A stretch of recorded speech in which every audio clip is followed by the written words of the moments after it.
Sementara itu pemirsa, Ketua KPU Hasyim Asyari mengakui adanya penghentian sementara rekapitulasi di tingkat kecamatan atau Panitia Pemilihan Kecamatan atau PPK. Dalam konferensi pers yang disampaikan Senin malam, Hasyim Asyari menyatakan maksud penghentian tersebut untuk memastikan akurasi data perolehan suara yang terbaca dalam sistem rekapitulasi atau Sirekap sesuai dengan formulir model C hasil di wilayah TPS masing-masing.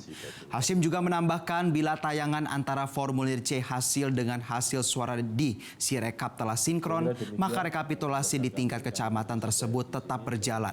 Sebaliknya, jika belum sinkron, rekapitulasi di TPS tersebut tidak akan ditayangkan terlebih dahulu.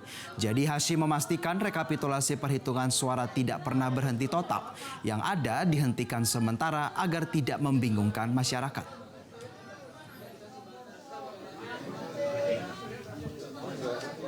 Ditayangkan yang real time pakai website, saya minta tolong supaya kita sama-sama